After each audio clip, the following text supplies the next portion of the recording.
I'm Barry Kriebel, president of Sun-Maid Growers of California. Sun-Maid was one of the first original organizations formed in 1912 by leaders of the California raisin industry. And we've been the largest raisin marketer and processor in the world throughout our 100 years.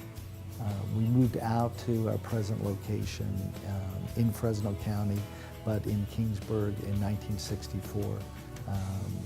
Much of the raisins we produce today come from vines that have been in the ground for 75 to even 100 years. My first thoughts about Sun-Maid began probably as a young person and of course seeing that red box of raisins, but I had the good fortune later to be involved with not only the farmers who helped lead the cooperative, but the management and people like Barry Kriebel as well. I've worked with Sun-Maid for a number of years, probably more so the last 13 years during my role here as president of Allied Grape Growers.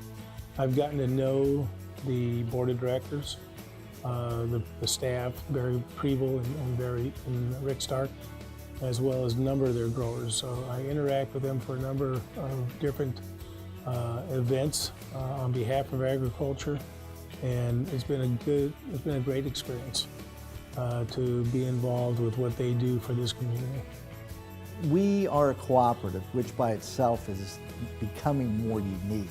What is unique about cooperatives is that our ownership is local.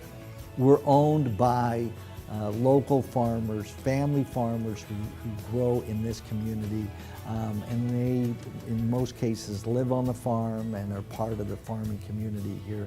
The cooperative structure was very important to our organization, and we always admired the way that Sun-Maid was able to really take the need for a processing and selling a product such as raisins and turning it into such an iconic organization and well-known brand throughout the world. We have a great American icon. Originally, when Sun-Maid began marketing raisins, it was under a California bear brand. And if you remember, the California bear is part of the flag of the state of California. The marketing folks at Sun-Maid decided that really wasn't the prettiest way to market raisins. Lorraine Collette was a woman who worked at Sun-Maid.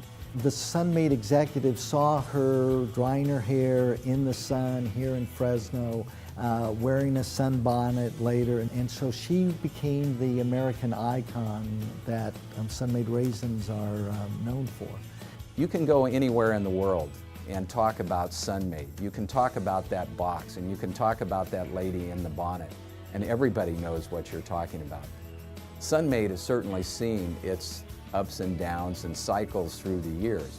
The biggest challenge for Sun-Maid raisin growers is the need to increase yields per acre and convert to mechanical harvesting.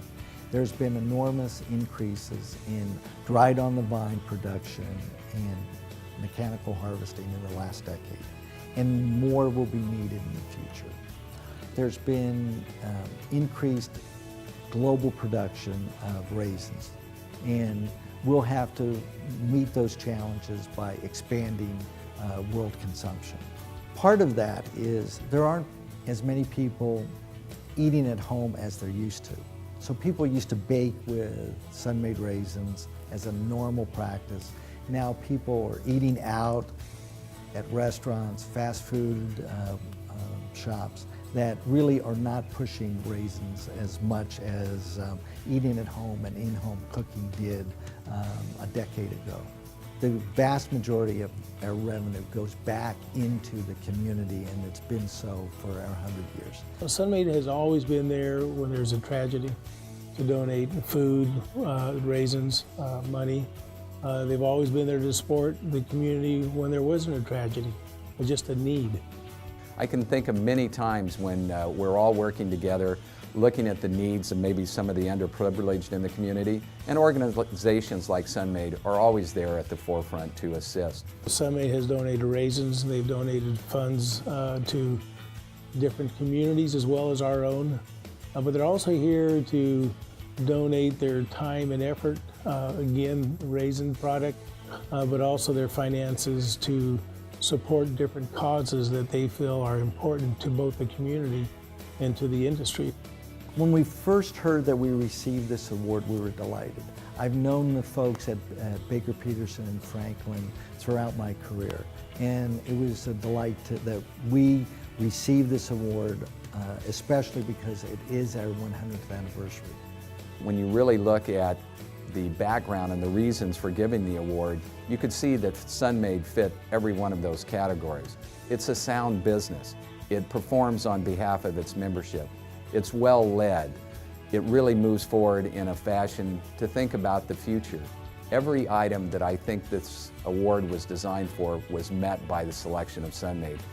There have been so many thousands of employees, growers, customers who have contributed to Sun-Maid's success over this past 100 years. Receiving this award is really a tribute to all of them. Any organization, especially one in agriculture, to last 100 years, I think is a testimonial to what they do, what they represent, and what they've accomplished on behalf of their growers and for the community they serve. We've sold enough raisins in that 100 years, we've calculated, that stretch from Fresno to the sun, if laid side by side. So it's a small accomplishment when you consider all the companies in the world, but I think it's something that just shows we've been around a long time, and hopefully we'll be around for another 100 years.